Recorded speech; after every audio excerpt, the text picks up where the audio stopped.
Hello, welcome back to Recycle Cottage and Garden in an Apartment. And I am starting a new series on the basics of canning. This was requested by a friend who's wanting to learn how to do this. And we went over quite a few things on Facebook Messenger yesterday. I'm going to go over a lot of those same things in this video. She felt like videos would be an excellent resource for a lot of people, and she's probably right. I've watched a lot of really good canners, and some of them really do an excellent job of explaining things, but maybe not how to actually begin. My friend couldn't find anything about, well, what size canner should I get? What what do I do with this? What about that? And she couldn't find answers. I had some of those answers because I've been canning for over 30 years continuously. Um, so, the first thing, if you're thinking about you'd like to do some canning, is your tools. So, this is part one of the tools that you will need. In this video, we're going to go over jars and canners, and that's it. And then I'll do the other tools in a second video. So the first thing that you want to decide is how much canning do you want to do? How many people are you canning for? I'm going to take these glasses off so you don't get a glare. And what size of things to get. Okay. Number one, canning jars. You're going to need those. They come in quarts. This is a regular mouth quart. They also make wide mouth quarts. Your choice which one that you want to use if you want to do things in quarts. Same thing with pints. This is a wide mouth pint. You can see it's almost like a big drinking glass. Some people use them for those. This is a regular mouth pint jar. Big difference in the size of the opening. I use both of these because that's what I already had. If I were buying brand new, I would probably go with all wide mouth jars. They are easier to fill. They are much easier to clean. But let's start with what size do you want and why. The first thing, and these are your considerations when you're thinking about a canner or your jars. How much canning are you doing? Basically, how many people are you feeding? When you open a jar, you want to be able to use the whole thing. A lot goes into a quart. I mostly, because it's just me and a friend, me and my two parents. No more than 3 of us. The only thing I ever have canned in here in the quarts has been broth, some soups if I was going to feed more than one person, which is myself, and tomatoes. And that's simply because I use a lot of tomatoes, a quart's worth, for a pot of soup or making goulash, something like that. Now, when I'm talking about pints are literally the same size as a can. This can of tomatoes would fill either one of these pint jars. Let me put my glasses back on just a second. Okay. This is a 14.5 ounce can, which is about standard for your vegetables. Fruits are generally about the same size, maybe a little smaller, but not by enough to matter. So figure 1 pint equal to 1 can you'd buy at the grocery store. I bought these, not that I don't have plenty of tomatoes, but they were on sale. They were on sale for 88 cents a can. That's pretty good. So I bought the 4 that were allowed. So that's size wise. So think about how many people are you feeding at any one time, any given time, your normal. Think about your garden. Or do you have a garden? Are you only going to can what you can buy at the fruit market? Are you having a regular, small backyard garden? Do you put in a large garden? Do you live on a farm and you want to start canning? You're branching out, you want to start canning. For whatever reasons. You have to think about what you cook, how large of a pot of or pan of something that you do cook, how much do you normally use? If you use a lot of tomatoes like I do, because you make goulash and soup and chili, you might want to can these in quarts. I used to. For me, it's easier with my pantry to do them in pints. Just because I have those metal adjustable shelves from Walmart, because my pantry only had 2 wooden shelves up high. And the rest of it's just open space. It was meant to be a closet for whatever you want to use it for. It is my food pantry because I don't like storing jars in the kitchen cupboards, because they're not, these in particular are builder grade, very typical in apartments and a lot of homes. They're pressed wood. They are not sturdy enough to hold multiple jars or cans of food. You can do them in the lower cupboards. I find that difficult to try and search through. I have a bad back. So I like mine where I can get to them. So I bought the metal shelves at Walmart to store them on. So there's an extra tools of the trade here. If you don't have shelves, find some that work for you. That are very, very sturdy. And the adjustable metal shelves that I bought at Walmart are very sturdy. And it tells you exactly how much weight you can put on them. Okay, so think about how many people you're feeding on an average day. Think about the foods that you like to cook and what you put in them. I find it easier because of storage to use pints and not quarts anymore. I'm only putting dry goods in quarts at this point. So you can use either one or both. You can also get half pint, half this size, half pint jars. Those are generally used for jams and jellies, condiments, that sort of thing, because it doesn't hold a whole lot. If you're one person and you only want a 1 portion amount to can, go for half pints. Nothing wrong with that. I've done some of that in the past. I do find a pint works better for me, even though I'm one person. I get 2 meals, 3 meals out of a jar of vegetables. Generally, I'm making a casserole, so it doesn't really matter. But I would, if I'm making soup and I want to pull broth, I'd rather pull out 2 pint jars and open them than a quart jar and figure out where I'm going to store all of them. I have a budget to maintain. So, that's your jars. Now, as far as brands of jars, I have 2 kinds here. I have Ball. This one's Ball. This one's Kerr, Kerr.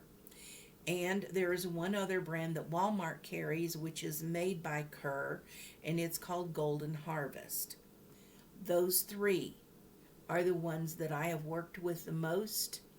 A lot of my jars were inherited from my mother or my grandmother, but I have also bought a lot. These jars are tried and true. They're a good size, they're a good weight, they're dependable. I've never had problems with Balls, Kerrs, or Golden Harvest.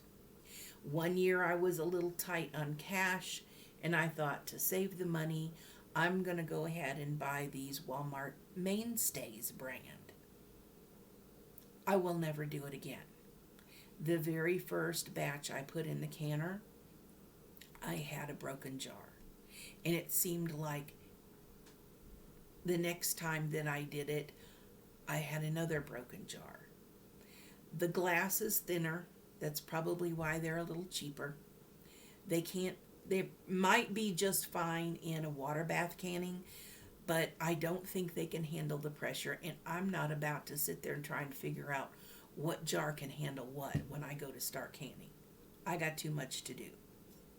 Okay? I do not recommend the Mainstays brand.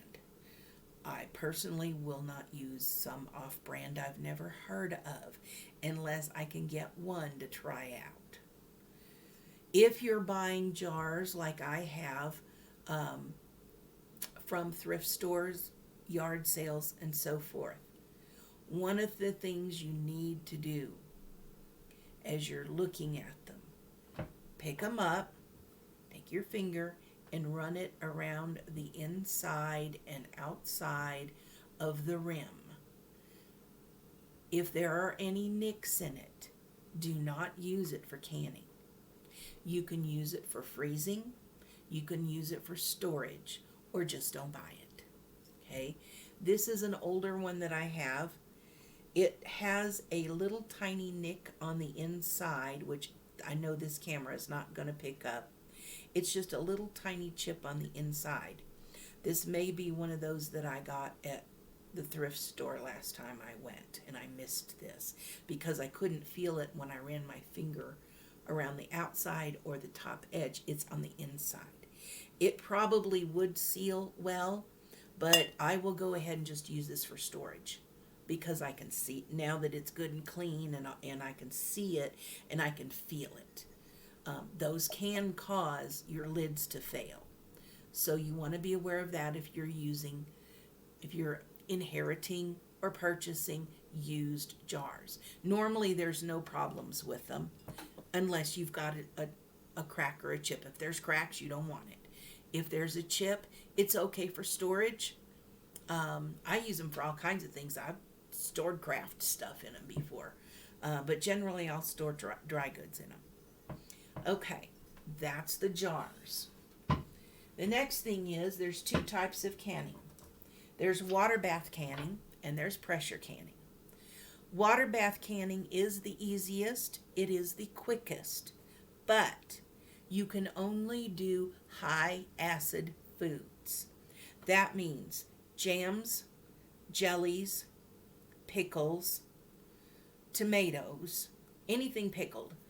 Tomatoes, and fruits. Fruits are high acid. A tomato is a fruit, technically. It is high acid. Unless it's a modern hybrid, then it may not be. But you can adjust that by adding some powdered citric acid. You can buy that in the canning section of your grocery store, hardware stores, Tractor Supply, whatever. They have that. Okay, now, most people are familiar with the big blue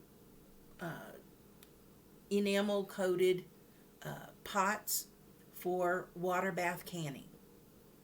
If you already have one, fine, use it. No problem. If you don't have one, but you have a large pot, or you're going to buy a pressure canner, you may not need one. Most people won't tell you that.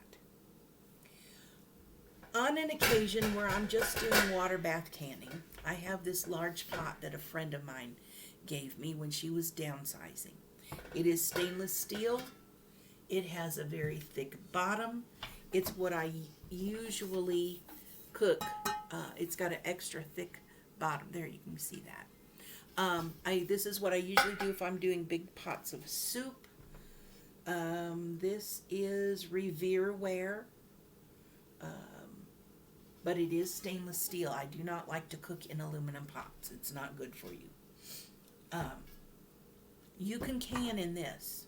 What you want is a pot big enough to hold the amount of jars you want to put in it and a lid that fits properly, because you want to keep the steam in it. You don't want an open pot. It has to have a lid. Okay, so you need a pot and you need a lid. Easy peasy.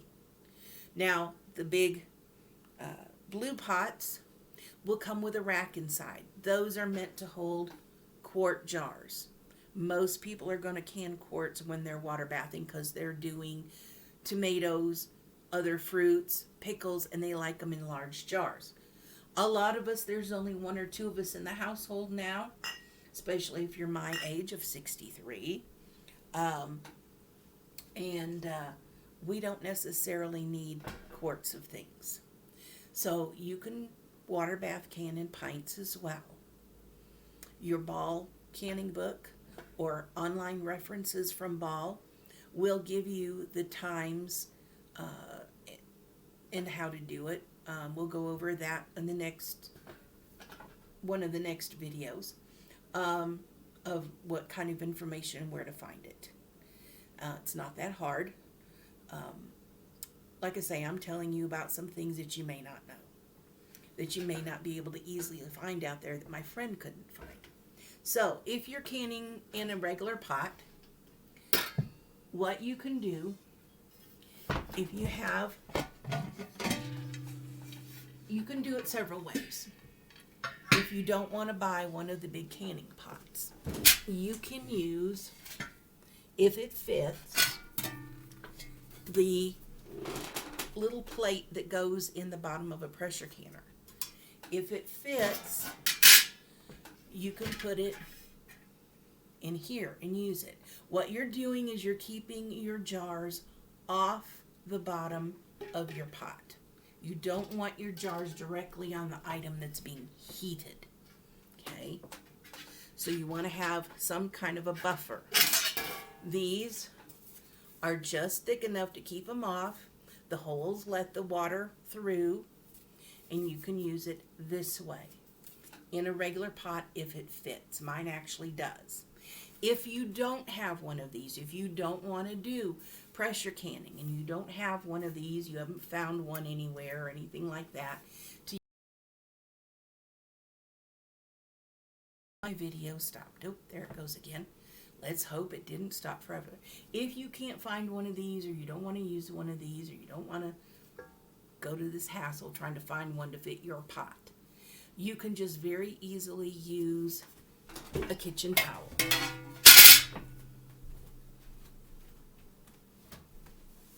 Take your kitchen towel, fold it. You can wet it so it'll stay down in the bottom, and you just put it in the bottom to where the bottom is covered. You're going to have water in here anyway, like so. Okay? It's just something to keep the jars off the direct heat. That's all this is for. And a folded towel, you can fold it in thirds, fourths, whatever you're more comfortable with. Just fold it in half is generally fine.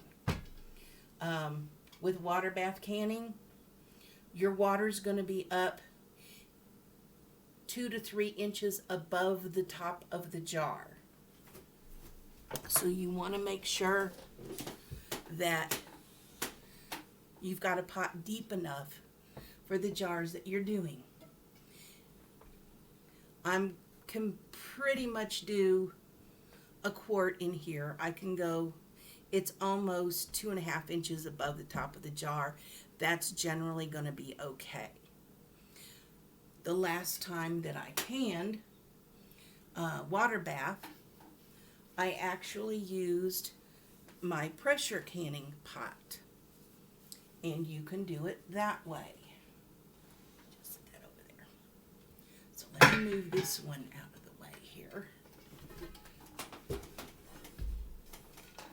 If you're only canning some jellies, and maybe you're only doing 4 jars at a time because you're kind of testing things out, use a smaller pot. As long as you can cover it with 2 inches of water, you're good. Nothing says you have to have a big pot and do 10 of something. Okay, now, using the pressure canning pot, which mine is a Presto. It is a 16 quart. This lid happily fit on here pretty much perfectly. It's not quite, but it's close. It holds that heat in, though there is a little area back here where it's not right up against it. It was okay. It works for water bath canning. It doesn't have to be airtight. We're not doing pressure canning, we're just water bathing. You just want to keep in as much of the heat in the water as possible.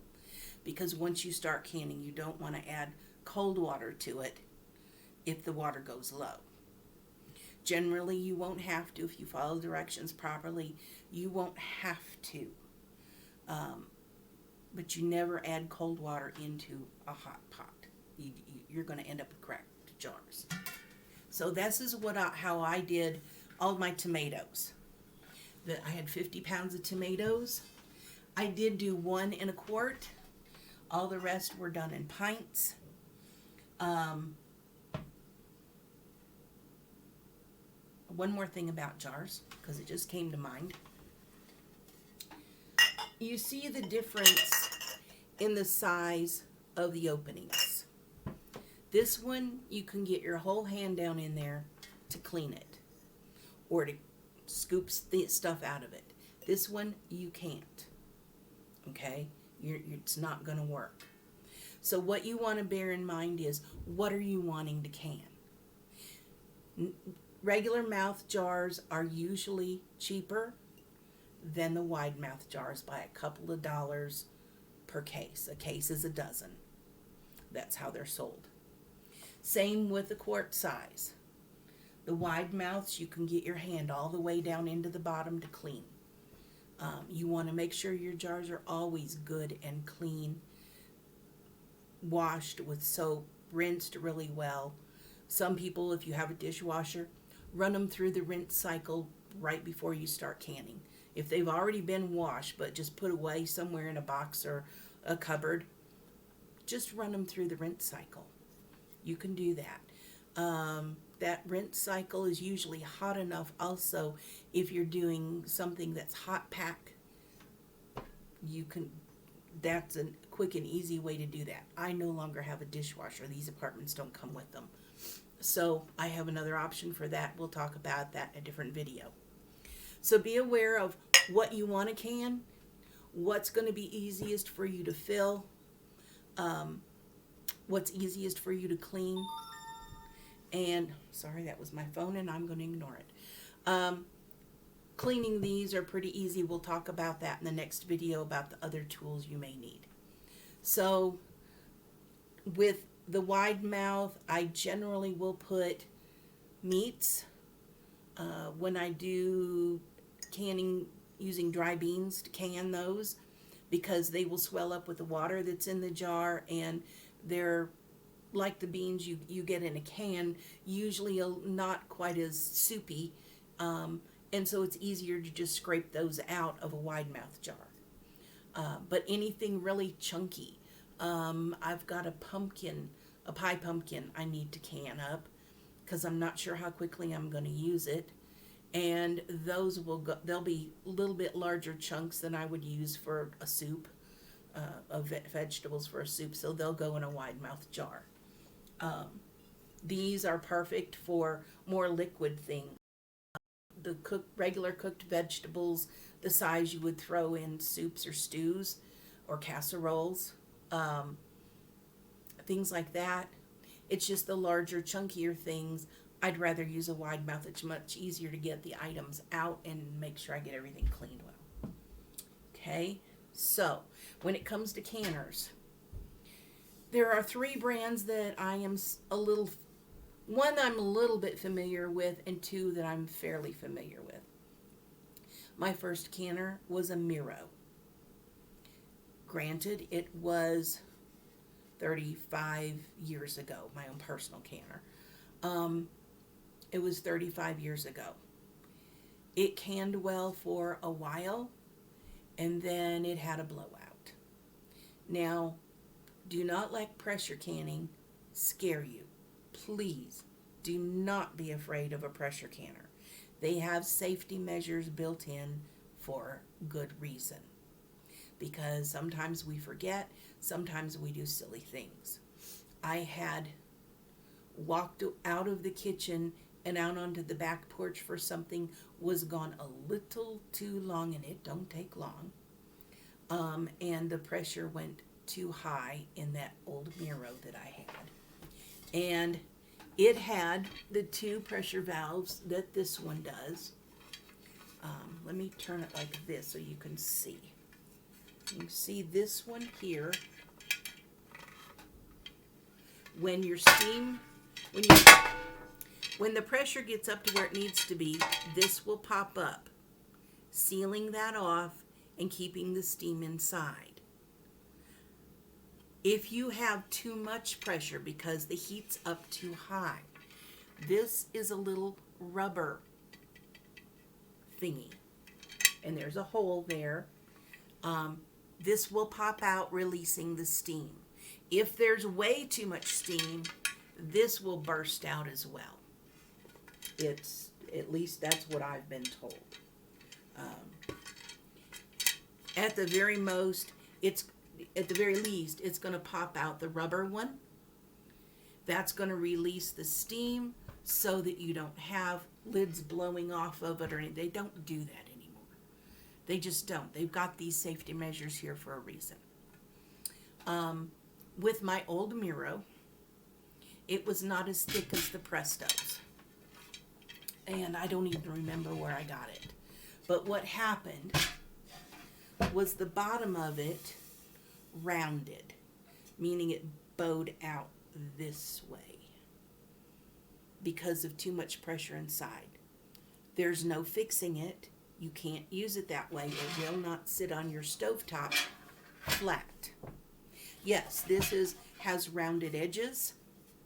This center area is thicker here in the Prestos, at least, and it does sit flat on your stove. Whether you have the old eyes like I do, the black coils, or if you have a glass top, and you can use your pressure cooker on a glass top stove if you're very careful. You have to be careful. That is glass. It is tempered glass. But you don't want to break your stove top, especially if it's maybe something new. So we'll go over that in a future video as in process of how do you do this. But that is possible. So don't worry if you only have a glass top stove and think you can. You can. You just have to do it slightly different, more careful way than I have to on this one. No big deal. No big deal. So it's just a little different way to handle it. And there's nothing wrong with it. Manufacturers don't always suggest that you can on it. They generally suggest not canning on it. As an option, one of the tools that you could get if you choose to, they do make, and they are a little pricey because you don't want the $15 model from Walmart. You can get a large eye plug-in electric countertop eye. But you have to look at them carefully. Make sure they're big enough for the size canner you're going to use, and that you can regulate your temperature well, and it will hold that temperature. The cheapy ones from Walmart that are just to like warm up a can of soup or something in a pot, they don't hold temperature. You have to keep adjusting it and keep turning it up and up because it turns itself off when it reaches its temperature and your soup's not even hot. So I don't recommend any of the cheapy stuff ever. No. If you're going to do a tabletop burner, get a really good one. They're perfectly fine to use. I know of one canner. She's canned for 30 some years as well. And she uses one of those quite often. It's not a problem. So, the thing with the canners, this is a Presto. There are also All-American canners. All-American canners are stainless steel. You buy one, it will last you a lifetime, but they are very pricey. Unlike the Prestos, they don't use this rubber ring that's in here. This is removable because you can get replacements if it goes, gets too dried out or whatever. And it takes a long time to do that. But it doesn't use one of those. The lid doesn't fit on like this one does. This one fits down and twists.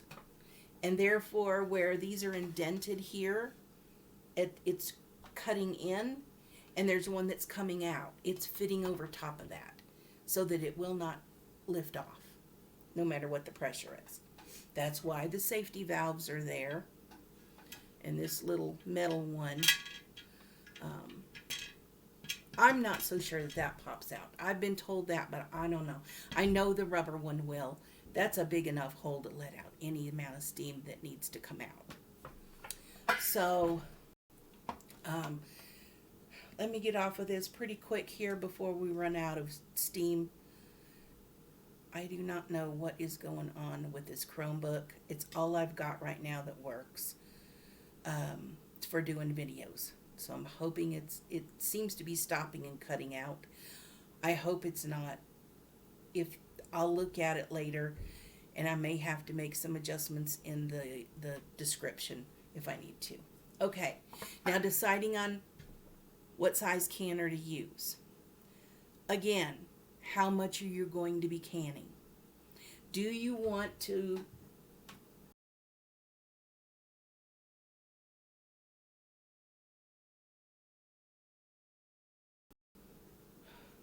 a canner where you can stack 2 jars inside it? This one is a 16 quart. It won't do that. I could do half pints double stacked, but that's it. I don't do that many. Even when I was canning 50 pounds of tomatoes, which was 40 some jars, pint jars, I just used this. There's only one of me. I wasn't in a big hurry. It did take me 2 days to do that, to process and can them. Okay, just to let you know. But think about how much are you wanting to can at one time. Canning process takes a lot longer than water bath processing. It's because you've got the heat up process, the venting for 10 minutes, and then regulating the pressure, making sure you get the correct jiggle on your weight. It fits over the little petcock in the middle. It will jiggle, but you'll hear the steam coming out of it. There will be steam that comes out from underneath here, and it'll make a black mark on your top of your thing. Don't worry about it; it cleans off. That's the minerals in your water. You'll get to know when you reach that perfect spot, how often it jiggles, and by that you may not hear it doing this. What you'll hear is that steam coming out and how often it's doing it to hold your pressure where it needs to be. A lot of the newer ones than this one come with a pressure gauge on them. You can visually see on the gauge what that pressure is on that gauge. Those do need to be recalibrated occasionally, and I think you have to send them in to the manufacturer to have that done. Or you can purchase a new one. They're not that expensive. If that's what yours comes with and you want to see that gauge to know exactly what's going on inside there, that's fine. I am so used to only using the jigglers that I know what it should sound like. I know what it should be doing. I know how much water to put in there for the amount of time it's staying under pressure. And we'll go over that as we go through this series.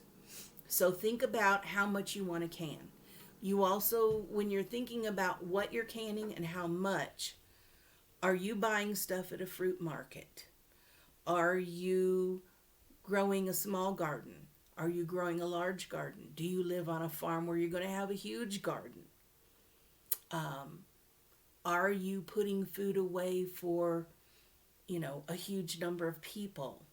Whether it's the people in your household, extended family, whatever. Some people do that because the other families don't can. I know somebody, she does for all three of her children. So, and if you're interested, her channel is called Homestead Tessie. She is a whiz at canning, and she has some very good recipes. If you like, she does a lot of vegetables with like the onion soup mixes and what have yous in it. Has a Mennonite background. She's very familiar with canning. A lot of her recipes are going to be very different from, say, mine. I just don't use a lot of soup mixes for the most part. I don't flavor my stuff when I'm canning it. Maybe a little salt, that's about it. My flavoring will come from the spices when I'm cooking. That's the way I cook. So I do individual things with, salt is about it and not a whole lot of that. Think about how much you're canning, how much you want to can, how big your garden's going to be, how much you're going to purchase. If you're purchasing from a fruit market or a farmer, that's going to determine what size canner you're going to want. This is a basic one. This will hold 8 quarts. It will hold 9 pints if most of them are the narrow mouth. If they're the wide mouth, it's only going to hold 8. Be aware of that with a 16 quart. You can get the taller ones where you can double stack. So if you're doing a lot or feel like you're going to be doing a lot, but you want to put them in pints, get one that's tall enough to double stack. Okay? They do make larger ones. You can't triple stack. You don't want to do that. But there are larger ones that you can fit more than 7 or 8 around. Now, when you're looking at the inside of this, and we'll go over this in a future video again, and this will look a little weird because I'm tipping it. Oops, that sun's hitting. It's going down. Okay. I generally start with putting one jar in the middle, one of the larger ones. And then you start adding jars all the way around the sides. You want to leave... Nope, that doesn't work. Okay. You want to leave a little room between your jars so that they're not banging each other. Can you see that? There we go. You don't want them doing this because they'll be moving around a little bit in there. That amount of friction over, say you're canning chicken, that's going to be an hour and 15 minutes if you're at low altitudes. That's a lot of friction going on between jars, and you could end up with cracked jars. So you don't want that. You want just a little bit of space between them so they're not banging into each other. So if you're using these, you're only going to get 8 in there. If you're using mostly these and only maybe 3 of these, you can get 9. That's my experience. That has worked for me. So you have to think about how much are you wanting to can at one time? Because, as I said, this pressure canners take more time. You have the heat up time. That's probably a good 30 minutes. You've got to vent your steam for 10 minutes before you put the jiggler on and get that steam regulated. Once it's regulated to, and you have to keep turning your heat down on the eye to get it to the proper sound, the proper amount of jiggling that you're hear the steam coming out. I'll keep calling it jiggling because that's just what everybody calls it. And then once it is done and it's you've set your timer and you've timed it for the time the ball book says is proper for where you live and what it is, because it varies from food to food, then you have to let it sit there. And you don't touch it. You just turn the heat off and walk away. At this point, you can walk away from it. While you're canning, you want to stay within visual and audio range. You want to be able to hear it. You want to be able to look over there and see it. Me, the way my apartment is, if I take one step, I'm into the living room. So I can sit in the living room and do stuff. When I didn't have that, I used to sit at the kitchen table. Read, sew, play on the internet, whatever, doesn't matter. Whatever makes you happy. Doodle around in your kitchen doing something. Reorganize a cupboard. I've done that. But you want to be able to hear it. You want to be able to see it. That's very, very important. That's not really part of the tools, but it's part of the process. I will drive that home because the only reason that old Miro that I had way back when, blew its top, its plug, and rounded the bottom was because I walked away. I don't do that anymore, ever. Because you can hear, you'll be able to hear where that steam's coming out from underneath that weight, that jiggler, and it'll be a constant stream. Or, it won't be that intermittent anymore. It'll be constant, and that's when you got to turn that heat down now. And I'm not sure why mine changed in the middle of canning. I don't know. But I will say it was an older gas stove, which is generally a little easier to regulate your heat because, you set it on whatever and it just kind of stays there. It doesn't fluctuate. But it was summer in Houston with no air conditioning in that apartment I was living in. My windows were open, the doors were open. I could have had a breeze come through and it just kind of did something weird. I don't know. Generally, I kept box fans in the windows blowing out. It would suck out a lot of that heat, but without putting a breeze into the room. I'm not sure. It could have been a fault in the Miro itself. Oh, sorry. We're getting afternoon sun here, and I need to wrap this up anyway. We're at 43 minutes. So think about how much you want to can, how much you want to can at one time. If you have a large family or extended family, you're doing large amounts, you may want a larger canner than this 16 quart. This is a good size, I would say, for 1 to 3 people that you're canning for. If you are canning for more than that, I would get at least the next size up. Look at what's available. Go to the Presto site if you're interested in the Prestos. See what kinds they have available. And always know that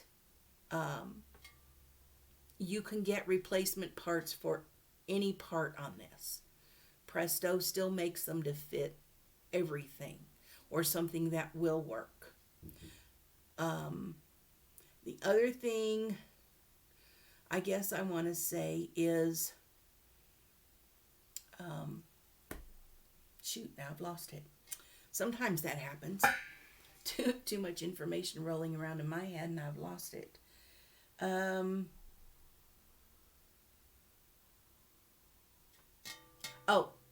If you're looking at used canners, whether it's in a thrift store, yard sale, inheriting it from a relative, whatever, double check the bottom to make sure that it's flat and not bumped out. There may be feel like a little bit of a bump here in the center. It's not really a bump. That's the impressions in the metal here for the name on it. Don't worry about those. What you want is this part to be flat. It has to, try it out on a table. If it rocks, I mean, not like this because I'm going past where that ridge is, but if you press down on it and it rocks and it's a good flat surface, you probably don't want it. You'll be able to tell real easily if it's been bumped out. Do not buy those, ever. They're already compromised. You're not going to get good pressure. It's not going to work properly. Don't do it. But I have seen, not here, because most people don't do pressure canning here in Colorado. I'm not sure why. You can. It's not any different except it's more water, longer time period, and a heavier weight. That's all it is. Reason for that is the higher the elevation, the lower the temperature for the boiling point of water. So, to get the pressure up on the even water bath canning is a longer period because water boils at a lower temperature. You want to do it for a longer period. Okay? That's for water bath. For pressure canning, you have to put a little more water inside than you normally do inside the canner itself. And you have to pressure can it with a 15-pound weight if you're over 1,000 feet up. Check the ball site to be sure. Check. You can go online, just go to Google and say, what's the elevation of, and put in your zip code. It'll tell you. Thank goodness. So, with that information in hand, the ball site, if the current ball book doesn't tell you for higher elevations, the ball site will. You have to kind of look for it, but it's there. When we get to that point, I'll try and find links and put them below the video. Okay? So you have to pressure can it for a longer period of time. So far, everything I've done, including meats, is like an extra 15 minutes. So instead of pressure canning for an hour and 15 minutes, I'm pressure canning, and this is for pints with meat in them or meat products like broth. So if you're canning a soup and it has any shred of meat or a broth in it, you have to can it for the length of time, the longest length of time for whatever ingredients you put into that soup. Okay? So that means it's got to can for an hour and a half. Then you have to let it sit there and wait and cool down once you turn the heat off. With an electric stove with the coils, it takes a little longer because those coils hold that heat longer than the new ones under the glass tops will. They cool down like almost immediately. But that has to cool down. Your pot has to cool down. And what'll happen, just so you know, when you've got pressure, this little thing is up. When you hear it go, okay, it's time. I can now take the jiggler off the top. Always take it facing away from you. You know, like here's your lid. Pick it up and hold it back this way. Never open it toward you. Just in case there's some steam still wanting to come out. Okay? Then, once this has dropped and you've removed this, and there's no steam coming out, then you open your lid, and you pull it off slowly away from you, never toward you, because there will be some steam coming out. It's hot water with hot jars in there. You don't want that in your face, trust me. You don't want it on your hands. That's why there's handles. So, there's part 1 of the basics of canning in getting your tools together, deciding what size of things you need. This is the most important first step in my mind. The rest of the tools that we'll talk about, they're good across the board for no matter what size, what you're canning, doesn't matter, they'll work.